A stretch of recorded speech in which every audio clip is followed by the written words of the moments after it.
Welcome back to Tales Arcane. Today I'm going to give you everything you need to run the new Discworld TTRPG. Terry Pratchett's Discworld books are among my favourite in the fantasy genre, so when I heard that Modiphius, the game studio, was producing a Discworld TTRPG, I wanted in. Now I know that learning a new system can be daunting, but the Discworld TTRPG is very simple and intuitive. It's easy to pick up, and so by the end of this video, you are going to know how to play it. By the way, this video is sponsored by Modiphius, but Modiphius gave me absolutely no direction on what I should or shouldn't say about the game. They just sent me the Quick Start Guide, which is now available to everyone. There's a link down below this video to the Quick Start Guide, and they told me to tell you that the Kickstarter campaign for the Discworld TTRPG goes live on October 15th. If you like Terry Pratchett, if you like whimsical, satirical fantasy and fun new TTRPGs, hit the links below this video. First, a few words on the world of the game. Discworld is one of the most famous settings in the fantasy genre. It's a flat disc of a world set on the back of 4 giant elephants who are all standing on the shell of a huge turtle which is flying through space. This kind of sets the tone. Terry Pratchett wrote about a world in which there are all the classic fantasy tropes: ancient temples and jungles, powerful witches and spellcasters, thieves, guilds and assassins. But he took all those tropes and elements and turned them on their head, did subversive, unexpected, and fundamentally funny things with a genre which typically takes itself quite seriously. One of the main locations for the Discworld books, the location where a lot of these stories take place, is the great sprawling city of Ankh-Morpork, this vast, dark, decrepit metropolis ruled over by multiple rival guilds and factions built on the river Ankh. Now, this is where the Discworld TTRPG is primarily set, at least within the Quick Start Guide, but you could use these rules to run games anywhere on the disc. That's pretty much all I will say about the setting. If you're interested in Discworld as a location, go and check out the Quick Start Guide. There's some information in there about the world and about Ankh-Morpork, and if you want to read the books, I cannot recommend them enough. My personal favourite is Weird Sisters, which is kind of a retelling of Macbeth from the point of view of the witches. Like a lot of tabletop games, the Discworld TTRPG has a game master and players. The game master is the storyteller, the referee, and the voice of everyone on the disc who isn't a player. Each player controls a character, and they roll dice to determine how successful they are in the things they attempt to do in the world. This system is not really designed for big, long-running campaigns. It's a lot more about telling short, fun, self-contained stories with a different adventure in every episode. It's also not a system for people looking for a crunchy, rules-intensive experience. The Discworld TTRPG is very roleplay focused, doesn't really involve combat, and is much more about interaction with NPCs and with other players than it is about min-maxing or anything like that. At the start of the game, each player creates their character sheet by filling in some key information: the character's name, organization, background, niche, core, and quirks. The player adds a few words for each of these categories, maybe a short sentence. Name and organization are clear enough. Background is your species and a fact about your personal history, like where you were raised. Niche is your particular expertise plus something that makes you unique and uniquely helpful to the party. Maybe it's your role within the group or a helpful personality trait. Core is whatever central principle defines how you look at the world. It's kind of like a personal ideal. Quirks are quirks. They're weird, personal, or physical features that make your character distinctive. As with niches, you can add 2 quirks. Below the quirks on your sheet, you write a little description / biography of your character, and there's a few other things on the sheet like luck and consequences, but those get filled in later, so we'll cover them later. Everything on your sheet is a trait. Your core, your quirks, your background, also your name. It's all traits, and you use traits to overcome challenges. In this game, we call them tests. So let's talk about that process now. When a player wants to do something, they announce their intention, and if there's a possibility of failure, maybe there's a risk attached to what they're going to try to do, the GM will announce a test. A test is basically like a skill check. A number is going to be set for the difficulty, and the player is going to have to roll a die to beat that number. The player looks across their sheet and tries to find a relevant trait. Let's say the player wants to pickpocket an item out of someone's coat in a busy tavern.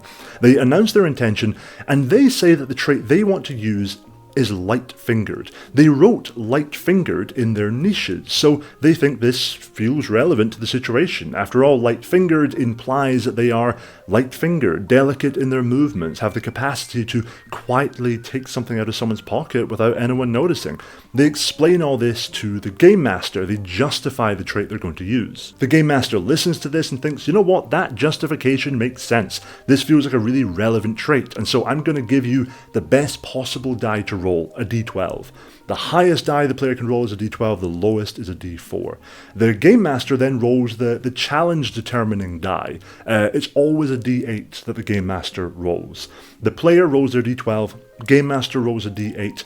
Let's say the d8 comes up with a 7, but then the player rolls their d12 and they get a 10. They have beaten the number, they succeed in doing the pickpocketing. Now let's rewind and imagine that it's a different player who's going to attempt this pickpocketing job. And let's say that this player never thought to write light-fingered down in their sheet, and in fact nothing on their sheet really feels like a relevant trait. They say, you know what, I'll use the background trait dwarf. I said that my species is dwarven, and I guess a dwarf is quite small, so maybe they can blend in a bustling crowd. There's a justification, but it's not a great justification. The GM hears this and thinks it's a bit of a stretch, but if that's the trait you're going to use, fair enough. For this, I'm going to let you use a d6. Now the player rolls their d6, and they have to beat whatever comes up on the d8. The chances are now much less in their favour than they were for the other player who was using their light finger trait. In summary, difficulty is determined by what dice the GM lets the player use, and that is determined by how well that player justifies the trait they're going to use. But here's where it gets interesting. Language and wordplay is a big part of Terry Pratchett's writing, especially in Discworld, and so it's a big part of this game too. Players can bend the meaning of words to their advantage. Let's imagine we've got our player with the light-fingered trait, but they're not trying to pickpocket someone. This time, they want to start a fire. So they say to the GM that they want to commit some arson. They've got some matches and they want to try and light a building on fire.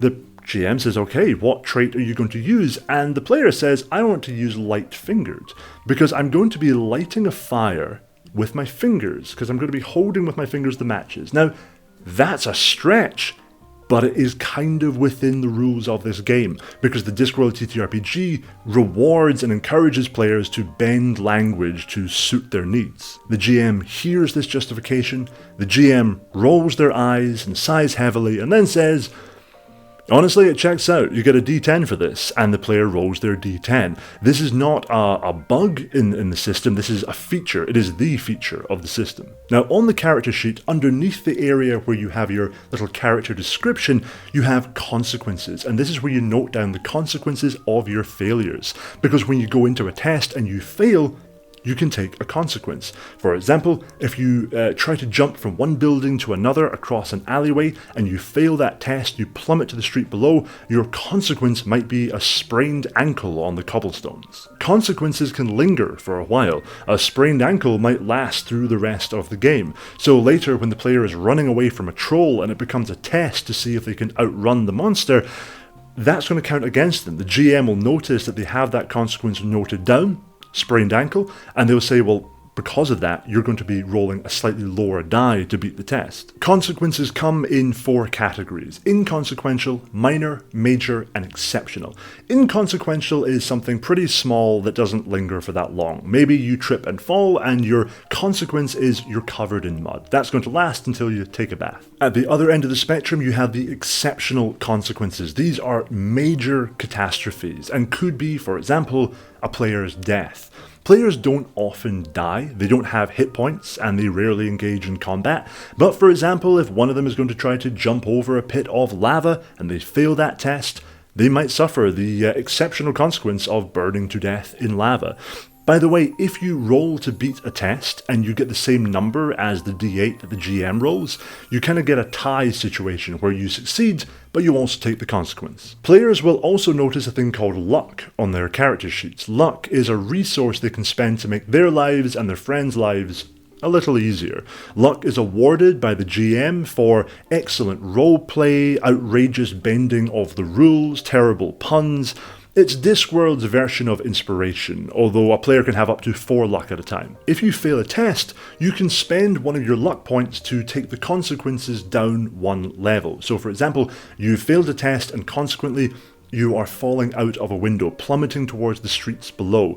The GM tells you that the consequence is going to be minor. It's probably going to be something like you hit the road below and break your leg. However, you spend one of your luck points, taking it from minor down to inconsequential. So, oh look, there's a bush down below you, it breaks your fall. And the consequence is getting a bunch of thorns stuck in you from the bush, but you don't break your leg. Alternatively, a player can spend their luck when they see one of their friends failing a test. They can spend a luck point to get a reroll on that test, although the consequences will now be 1 step worse and will affect both the players involved. Finally, you might be wondering about combat. This is a game about roleplay, wordplay, the manipulation of language. Combat is going to be a rare occurrence. When a physical battle is inevitable, it would just be treated like a test. A player would go up against an adversary, they would choose the trait they want to use, they would justify it, they'd get their die associated with that trait. The GM would roll a d8 to represent what's going on with the adversary in the combat, and winning that test would mean winning that small battle. As I said before, there's no hit point system. If you fail a combat-related test, you might take some kind of injury as a consequence that will make future combat encounters a bit harder. You might get knocked out for the duration of the scene.